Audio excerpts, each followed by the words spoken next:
보시고 우리 말씀의 제목을 큰 소리 한번 읽습니다. 시작. 하늘에 소망을 둘 때 섬길 수 있습니다. 아멘. 하늘에 소망을 둘 때 섬길 수 있습니다 라는 제목으로 말씀 전하겠습니다. 우리 앞뒤 좌우 보시고 우리 마음을 다해서 축복하겠습니다. 사랑합니다. 축복합니다. 축복합니다. 아멘. 오늘도 예배 동참하신 우리 모든 믿음의 가족들을 축복합니다. 자, 오늘은 우리의 실천 목표 네 번째인 섬김이에요. 다 같이 한번 따라 할까요? 사랑과 은혜로 섬기는 교회. 섬기는 교회. 네, 우리가 이 땅의 생명과 축복의 통로로 살기 위해서는 반드시 섬김이 뒤따라야 됩니다. 즉, 가만히 있으면 아무런 일도 일어나지 않고 오직 주님께서 우리를 섬기셨듯이 우리도 서로를 섬길 때 생명의 역사가 시작돼요. 그래서 우리 첫 번째 시간에 주님의 섬김을 배웠지요. 주님은 제자들과 마지막 식사를 하신 후에 겉옷을 벗고 허리에 수건을 동이시고는 무릎을 꿇고 제자들의 발을 씻겨주셨습니다. 이는 그 당시에 노예가 하는 일이에요. 즉, 주님은 스스로 노예가 종이 되어서 제자들의 발을 씻겨주셨어요. 그러면서 뭐라고 부탁하셨죠? 내가 너희에게 행한 것 같이 너희도 행하게 하려 하여 본을 보였다. 너희도 스스로 종이 되어 서로의 발을 씻겨주는 종이 되라. 왜? 그때부터 비로소 생명의 역사가 시작되기 때문이죠. 여러분, 스스로 종이 되어 서로를 섬기시길 바랍니다. 두 번째 원칙은 먼저 섬기는 것, 거저 섬기는 것이었어요.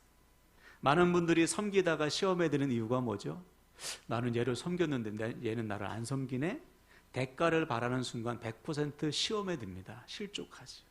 여러분, 우리 주님은 이 땅에 오셔서 우리를 위해서 모든 것을 다 거저 주셨어요. 그 결과 우리가 살았잖아요. 아멘이십니까? 그러므로 우리도 대가를 바라지 않고 거저 섬기시길 축복합니다.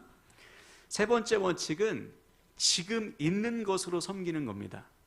많은 분들이 섬김에 실패하는 이유가 뭐라고 했어요? 나중에 내가 좀 형편이 좋아지면 그때 섬기겠습니다. 안 된다고 했어요. 지금 나에게 있는 것으로 섬기는 거예요. 그러니까 주님은 사람들을, 배고픈 사람들이 모였을 때 뭐라고 했죠? 제자들에게 지금 너희에게 있는 것을 주어라. 집 팔고 땅 팔아서 주는 것이 아니고 물고기 2마리, 보리떡 5개가 들은 작은 도시락일지라도 섬길 때 오병이어의 기적이 일어난다는 거예요. 여러분, 지금 우리에게 있는 것, 작은 것으로 부지런히 섬겨서 정말 주께서 베풀어 주시는 오병이어의 기적을 체험하시기를 주님의 이름으로 축원을 드립니다. 아멘. 네 번째 원칙은 청지기처럼 섬기는 것. 청지기가 뭐죠? 내 것이, 나에게 있는 것이 내 것이 아니고 하나님께서 맡겨주신 하나님의 것이다. 이 믿음을 가진 사람만이 섬길 수 있어요. 아, 이거 내 건데 아까우면 못 섬겨요. 아, 내 모든 것은 아버지께서 나에게 맡겨주신 것이구나. 이 믿음이 있는 사람만이 섬길 수 있어요. 그래서 2가지 결단했습니다. 첫 번째는 나에게 주어진 모든 시간이 하나님의 것이기 때문에 내 시간을 하나님께서 기뻐하시는 일에 사용하자. 두 번째, 물질도 마찬가지. 내 모든 물질의 공급자, 주인이 하나님이시기에 하나님께서 기뻐하시는 일을 위해 물질을 사용하자. 그때 하나님은 우리의 시간과 물질을 통해 역사하심을 믿으시길 바랍니다. 아멘이 좀 현찮아요. 아멘은 저를 위해서 하는 게 아니고 여러분의 믿음의 고백이에요. 우리가 예배를 드려보면 영적인 흐름과 분위기가 있더라고요. 가장 침체될 때가 바로 주일 예배인 것 같아요. 일주일 동안 그 세상의 짐과 모든 죄에 찌들어서 예배할 때 다 이게 눌려 있어요. 어떻게 해야 됩니까, 여러분? 선포하셔야 돼요.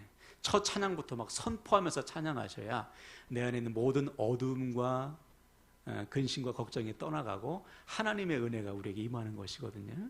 여러분, 말씀을 들을 때도 이 말씀이 나를 향한 하나님의 말씀이구나, 그렇게 믿고 아멘으로 응답하시길 바랍니다. 아멘. 5번째 원칙은 열매를 믿는 것입니다. 우리가 언제 참 힘들죠? 하나님, 언제까지 이 영혼을 섬깁니까? 언제까지 섬겨야 이 영혼이 변화됩니까?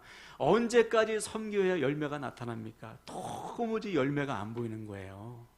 자, 이에 대해서 바울은 이렇게 선포했어요. 갈라디아서 6장 9절, 포기하지 아니하면 때가 이름에 거두리라. 하나님의 때가 되면 반드시 열매를 주신다. 그래서 지금 우리에게 필요한 믿음은 뭐예요? 때에 대한 믿음. 하나님께서 열매는 내가 원하는 때가 아니고 하나님께서 정하신 때에 주시는구나. 그럼 왜 하나님은 내가 원하는 때가 아니고 하나님의 때에 주실까? 이유는 뭐라고 했죠? 그 기간을 통해서 나를 연단시키신다. 나를 변화시키신다. 여러분, 열매의 때를 믿으시고 포기하지 말고 지금 섬기고 있는 영혼들 끝까지 섬기시기를 주님의 이름으로 부탁을 드립니다. 6번째 원칙은 죽게 하듯 섬기는 거였어요. 우리는 가정에서, 직장과 학교에서 누구를 섬기든지 무슨 일을 하든지 죽게 하듯 해야 됩니다. 이것은 주님께서 세워놓으신 질서 안에서 주님이 주인이심을 믿고 하는 거예요. 가정에서는 아내는 남편을 주님을 섬기듯 섬기는 것입니다. 남편은 아내를 주님을 사랑하듯 사랑하는 거예요. 자녀들은 부모를 주님을 공경하듯 공경하는 것이고, 부모는 자녀를 주님의 사랑과 말씀으로 양육해야 됩니다. 우리는 직장에서 우리에게 주어진 일들을 죽게 하듯 해서 복의 통로가 되어야 되고, 또 믿음의 선배들이라면, 또 직장의 선배들이라면 직장의 동료들을 사랑할 때 주님을 경외하면서 섬겨야 되는 거예요. 그때 우리의 삶 속에 하나님의 역사가 나타납니다. 이번 한 주간도 무슨 일을 하든지 누구를 섬기든지 죽게 하더라 하시길 축복합니다. 자, 오늘 7번째 원칙인데요. 하늘에 소망을 둘 때 섬길 수 있다. 우리의 섬김은 우리의 소망이 하늘에 있을 때만 온전해집니다. 우리의 소망이 땅에 있으면 절대로 누군가를 섬길 수 없어요. 그래서 성경을 보면 이 땅에는 두 종류의 사람이 있습니다. 하늘에 소망을 둔 사람과 땅에 소망을 둔 사람. 그러면 땅에 소망을 둔 사람은 누구인가? 오늘 본문에 보니까 15절 볼까요? 이렇게 되어 있어요. 제가 읽겠습니다. 이 세상이나 세상에 있는 것들을 사랑하지 말라. 누구든지 세상을 사랑하면 아버지의 사랑이 그 안에 있지 아니하니. 그렇죠. 땅에 속한 사람들은 아버지의 사랑이 그 속에 없어요. 무슨 말이냐면 자신들을 사랑하시는 하나님의 사랑을 몰라. 그러니 그의 소망은 오직 눈에 보이는 것, 이 땅, 이 세상이 전부예요. 이 세상이 전부인 줄 알고 이 세상의 것들을 사랑하는 것입니다. 이것이 땅에 소망을 둔 사람들이에요. 그래서 이어지는 16절에 보니까 땅에 소망을 둔 사람들의 특징이 나오는데 16절 볼까요? 이는 세상에 있는 모든 것이 육신의 정욕과 안목의 정욕과 이생의 자랑이니 다 아버지께로 온 것이 아니요 세상으로부터 온 것이라. 그렇죠? 세상에 속한 사람들의 특징은 세 가지예요. 육신의 정욕, 안목의 정욕, 이생의 자랑에 매여 있는 것입니다. 자, 먼저 육신의 정욕이라는 것은 말 그대로 육신의 정욕대로 사는 것입니다. 내 육신이 원하는 것이면 무엇인지 하는 거예요. 아주 극단적인 예를 들면 최근에 제가 아주 충격적인 영상을 봤는데요. 우리나라 청소년들의 마약 현황이에요. 다큐멘터리로 했죠. 유튜브 찾아보면 여러분도 볼 수 있을 거예요. 꼭 보셨으면 좋겠어요. 제가 너무나 충격을 받았는데 너무나 손쉽게 마약을 사는 거예요. 마약이 배달이 돼요. 주문하면 집 앞으로 배달이 됩니다. 그러니까 아이들이, 청소년들이 마약을 하는 거예요. 너무나 많은 애들이 마약을 하고 있고, 니들 말이야. 마약을 하고 있고 그 수가 매년 급증이 되는 거예요. 너무 놀랐어요. 그럼 여러분, 왜 사람들이 마약을 할까요? 육신의 정욕을 채우기 위함이죠. 마약을 하면 쾌락이 있으니까. 근데 거기 방송을 보니까 처음에는 처음 몇 번은 쾌락을 누리지만 나중에는 너무 괴로워서 괴로움을 잊기 위해서 마약을 한대요. 마약에 한번 중독되면, 저는 안 해봤기 때문에 모르는데 너무 괴롭다는 거예요. 살 수 없다는 것이죠. 그래서 그 괴로움을 잊기 위해서 계속 마약을 투여한다는 얘기를 들었어요. 너무 무서운 것이죠. 마약뿐만이 아닙니다. 많은 사람들이 자신의 정욕, 육신의 정욕을 채우기 위해서 뭐든지 다 해. 근데 여러분, 그 정욕이 채워질 수가 없는 거예요. 자, 이에 대해서 솔로몬이 이렇게 고백했더라고요. 전도서 2장 1절을 볼까요? 앞을 보시고. 자, 읽겠습니다. 시작. 나는 내 마음에 이르기를, 자, 내가 시험 삼아 너를 즐겁게 하리니 너는 낙을 누리라 하였으나 보라, 이것도 헛되도다. 아멘. 여러분, 솔로몬이 하나님을 잘 믿다가 타락했잖아요. 그때 이야기예요. 내가 내 육신을 위해서, 내 정욕을 위해서, 이것을 채우기 위해서 무슨 노력을 다 했다는 거예요. 그 이야기, 그 이어지는 구절에 보면 자기를 위해서 큰 집도 져보고요, 연못도 만들어 보고, 수많은 노비도, 종들도 거느려 보고, 소와 소떼와 양떼와 온갖 나라의 금은보화를 다 가져보고, 나중에는 아내를 수천 명 더 받지만, 솔로몬의 아내가 2,500명 아닙니까? 수천 명을 더 받지만 만족함이 없더라. 채워지지 않더라, 이 말이에요. 여러분, 당연합니다. 우리는 육신의 몸을 입고 있지만 하나님의 형상으로 지음받은 영적인 존재이기 때문에 이 세상의 것으로는 채워지지가 않아요.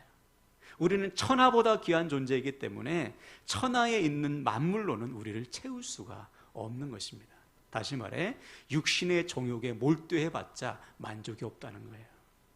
자, 두 번째는 안목의 정욕입니다. 안목의 정욕. 이는 말 그대로 눈에 보이는 것을 가지고 싶어하는 탐욕이에요. 여러분이 잘 아시는 하와, 선악과를 보고 아, 참 이것은 보암직도 하고 먹음직도 하구나, 계속 보는 거예요. 보니까 먹고 싶죠. 그래서 하나님의 말씀을 어기고 따먹잖아요. 다윗, 왕궁의 테라스를 거닐다가 벌거벗고 샤워하는 밧세바를 보고 어떻게 했어요? 불러다가 간음하죠. 눈에 보는 것은 자기 것으로 갖고 싶은 탐욕, 이것이 안목의 정욕입니다. 우리 주변에도 그런 분들 있잖아요. 쇼핑 중독에 빠진 분들, 그렇죠? 홈쇼핑 보면 막 채널 계속 주문하고, 필요 없는데 막 사요. 필요해서 사는 게 아니고 막 뭐 임박 뭐 몇 초 남았습니다. 그럼 막 벌벌벌 떨면서 막 사는 거예요. 쇼핑 중독에 빠진 분들. 또 어떤 분들은 자기가 갖고 싶은 것은 빚을 내서 막 사요. 막 카드로 해서 막 12개월 할부로 해서. 또 어떤 연예인 보니까 빚이 수십억인데 막 신발이 수백 켤레예요. 빚이 있어도 자기가 갖고 싶으면 사는 거예요. 이것이 다 안목의 정욕에 빠진 사람들입니다. 만족이 될까요? 만족이 안 돼요. 채워줄 수가 없는 거예요. 그래서 뉴스에 나오는 사람 보세요. 수갑 차고 감옥 가는 사람은 다 부자들 아니에요. 그죠? 이만큼 있는데 더 쌓으려고. 참 어리석은 일이죠. 마지막으로 이생의 자랑. 세상에 속한 사람들에게 나타나는 특징이 바로 자랑입니다. 자랑. 안목의 정욕, 육신의 정욕, 그 다음에 이생의 자랑인데, 이것은 나에게 있는 것을 자랑하는 거예요. 남들과 비교하면서. 만족이 안 되니까 남들과 비교하면서 나의 우월함을 자랑하면서 거기에서 상대적인 만족을 누리려고 하는 것이죠. 그래서 자기의 학벌과 자기의 지식과 직업과 지위와 명예와 물질과 재능과 재산을 자랑하면서 거기에서 만족을 얻으려고 하는 것입니다. 한 번은 제가 저희 사택 아파트 앞에 이 등나무가 있고 그 밑에 벤치가 쭉 있는데 거기에 늘 할머니 할아버지들이 앉아 계세요.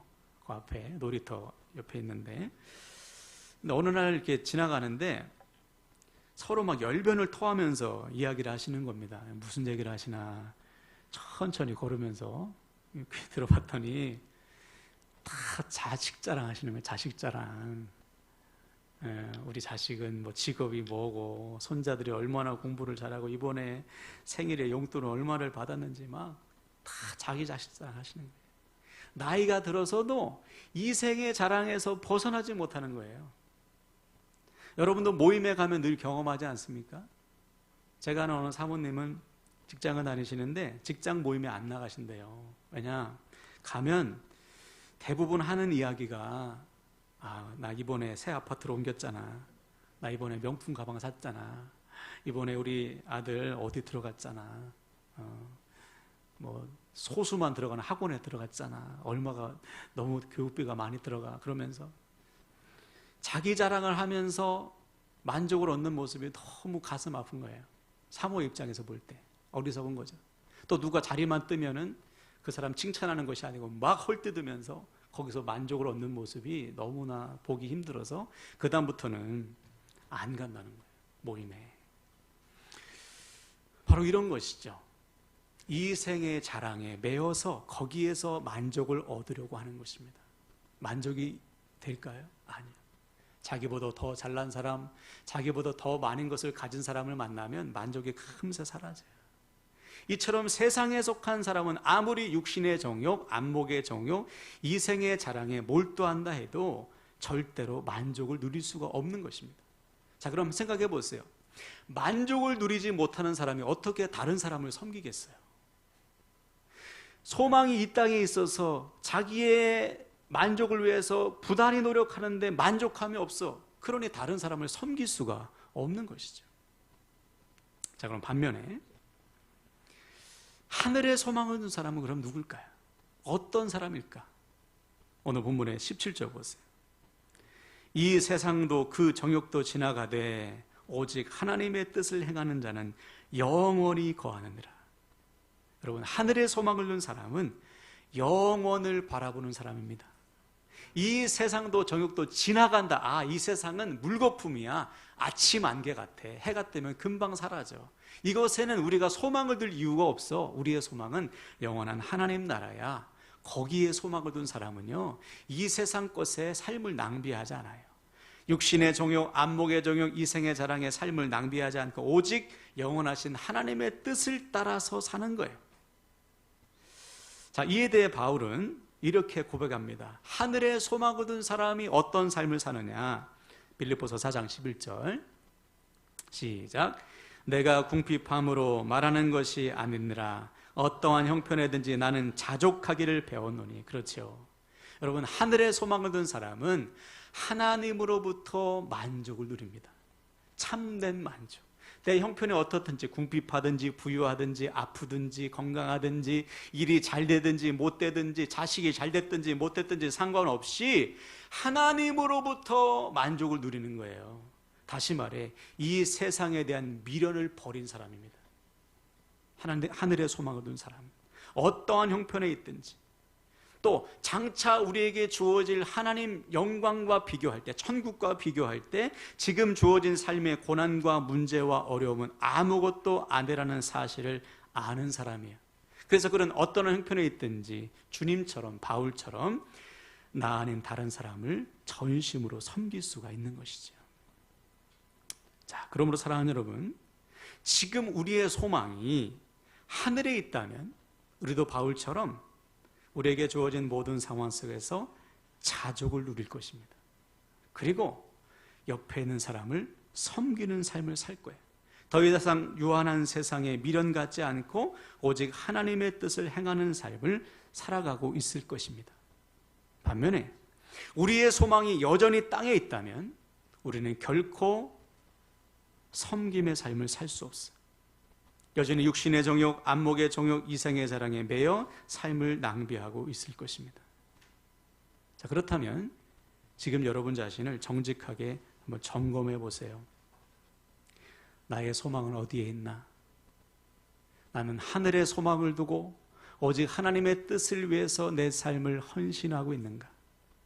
아니면 여전히 땅에 대한 미련을 버리지 못하고 이생의 자랑, 육신의 정욕, 안목의 정욕에 매여 있는 것은 아닌가?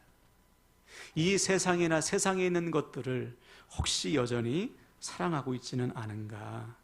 우리 자신을 점검해야 돼. 이게 정리되지 않으면 우리는 결코 믿음으로 살 수 없습니다. 예를 들어서 여러분, 바울의 제자 중에 데마라는 사람이 있어요. 데마. 이 사람은 바울의 편지 곳곳에 바울의 신실한 동역자로 소개됐던 사람이에요. 그런데 바울의 마지막 편지가 뭐죠? 신약 성경에서 디모데후서, 바울의 죽기 직전에 쓴 편지인데 거기 디모데후서 마지막 4장 10절에 보면 대마에 대해서 이렇게 기록하고 있어요. 우리 앞을 보고 한번 읽어볼까요? 네, 없네. 제가 한번 읽겠습니다. 네, 앞으로 넘겨주세요. 네, 대마에 대해서 이렇게 증거해요. 대마는 이 세상을 사랑하여 나를 버리고 데살로니가로 갔고 그랬어요. 대마가 바울을 떠났다 기록합니다. 둘도 없는 동역자였는데 바울을 떠났어. 왜? 세상을 사랑해서. 무슨 말이죠? 세상에 대한 미련을 버리지 못한 결과 다시 세상으로 돌아간 거예요. 우리도 이럴 수 있단 말이에요. 우리가 이것을 정리하지 않으면, 내 소망은 영원한 하나님 나라에 있습니다, 이것을 선포하며 살지 않으면 우리도 대마처럼 다시 세상으로 돌아갈 수 있어요. 유다 보세요. 주님께 부름받은 제자인데 돈에 대한 미련을 버리지 못한 결과 돈 때문에 망하지 않습니까? 우리도 마찬가지예요.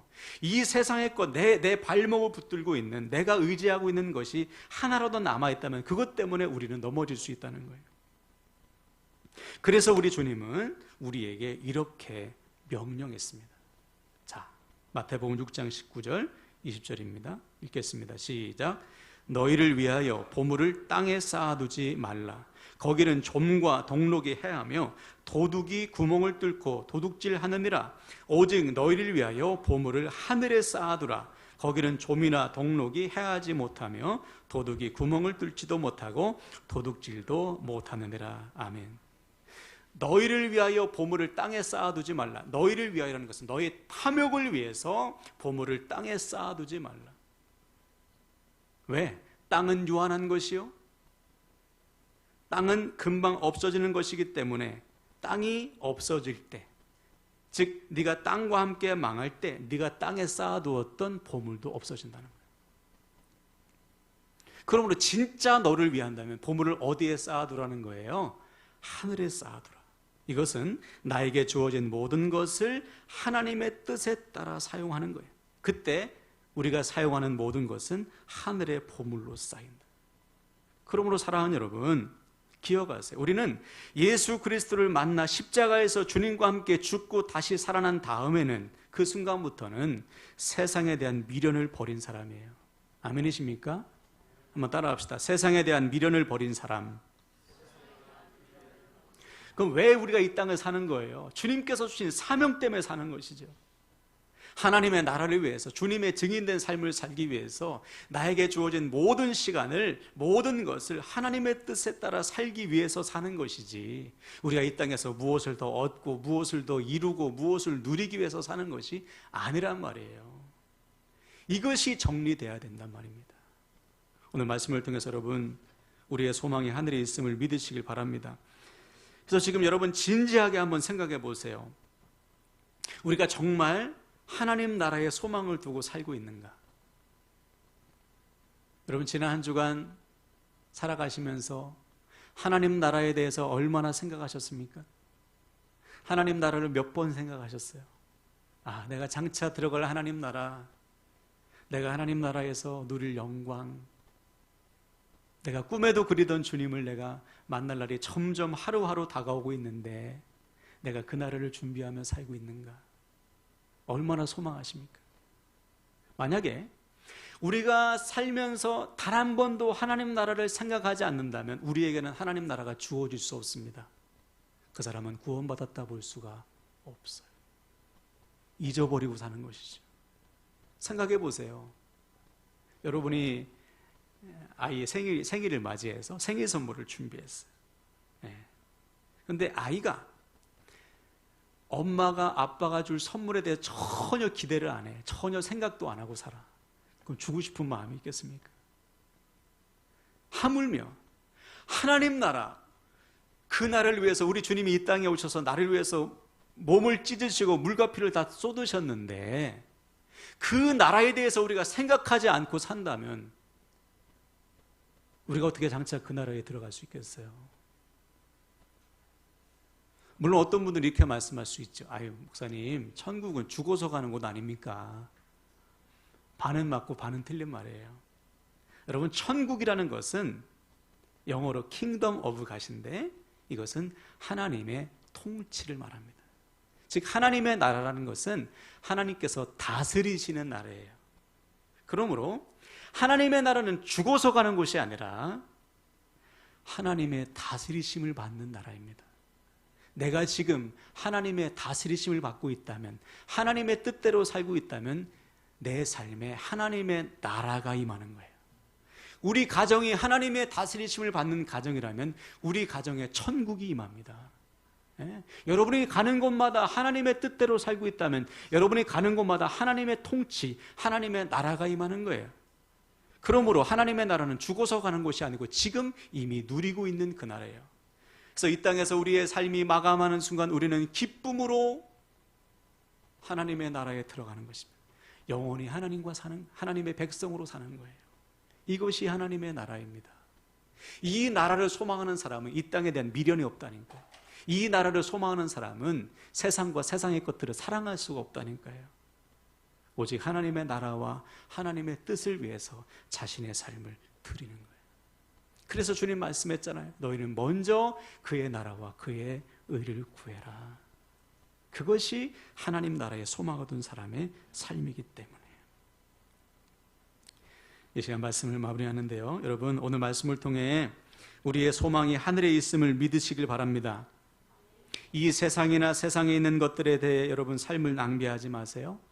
우리는 이미 세상에 대한 미련을 버린 사람이기에 영원한 하나님 나라를 소망하며 지금 우리에게 주어진 모든 것을 하나님의 뜻에 따라 사용하시길 축복합니다. 그렇다고 또 오해하지 마세요. 이단들처럼 집 팔고 땅 팔아서 헌금하라는 말씀이 아닙니다. 지금 당장 신학교에 들어가서 목사가 되라는 말씀이 아니에요. 지금 나에게 주어진 모든 것을 내 욕심이 아니라 하나님의 뜻을 따라, 즉 하나님의 통치 아래에서 사용하라는 것입니다. 그때 하나님은 우리를 통해 영혼을 살리시고 하나님의 선한 일들을 이루시는 거예요. 장차 더 나아가 우리의 섬김은 하늘의 보물이 되어서 우리가 주님 앞에 서는 그날 우리에게 칭찬과 영광과 존귀로 임하게 될 것입니다. 이 믿음을 가지고 오늘부터 오직 하늘의 소망을 두고 더욱더 기쁨으로 섬기시기를 주님의 이름으로 축원을 드립니다. 이 시간 저를 따라서 선포하겠습니다. 하늘의 소망을 두고 섬기겠습니다. 아멘. 이 시간